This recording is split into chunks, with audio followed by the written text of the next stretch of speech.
आज मैं आपको बाल गोविंद भगत जो राम वृक्ष बेनीपुरी जी ने लिखा है, इसके बारे में इसका सार बताऊंगी।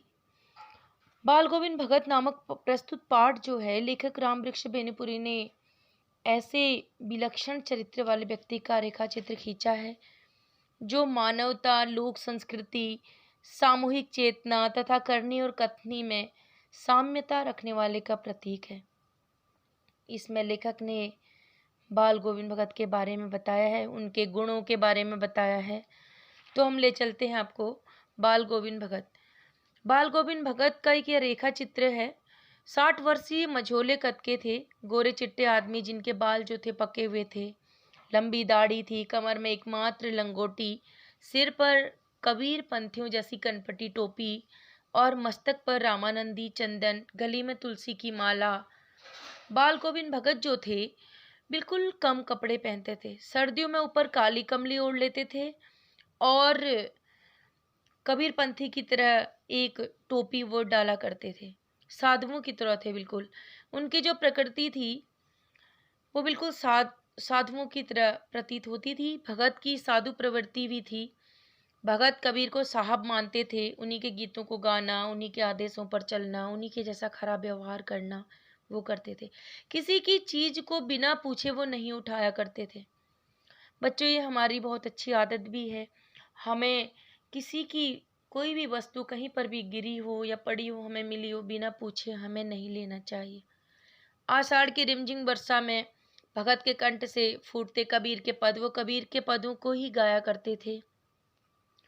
उनके पास एक थपली थी जो ढपली के आकार की होती है, उसको बजाते थे और कबीर के पदों को गाते थे। उनके गांव के जो लोग थे खेतों में काम करते थे, मेड़ वगैरह बनाते थे, तो उनके जब पदों को सुनते थे तो उनके होंठ भी गाने के लिए कांप उठते थे। बच्चे झूम उठते थे।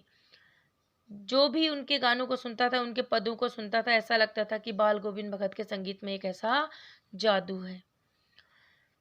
तो बाल गोविंद भगत जो थे, उनकी प्रभातियां शुरू होती थी। प्रभातियां का मतलब है ऐसा गाया जाने वाला, प्रातःकाल गाया जाने वाला गीत। कार्तिक आते ही उनकी प्रभातियां शुरू हो जाती थी जो फाल्गुन माह तक चलती थी। सवेरे उठकर गांव में से दूर 2 मील दूर नदी थी, वहां पे स्नान करते थे तो एक खंजड़ी लेकर गाने लगते थे। चटाई में बैठते थे तो सभी लोग उनके पास आ जाया करते थे। गर्मियों में उनके आंगन में बहुत भीड़ थी।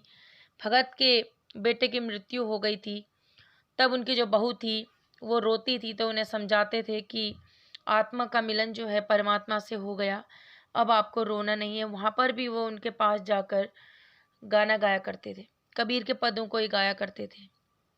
तो भगत ने एक ऐसा संस्कारित काम किया कि पतोहू से, अपनी बहू से चिता में आग लगवाई और उनके पुत्र की श्राद्ध पूरा होने के बाद पतोहू के साथ उसके भाई को बुलाया और उसको उसके मायके भेज दिया और यह कहा कि इसको दूसरी शादी करवा देना।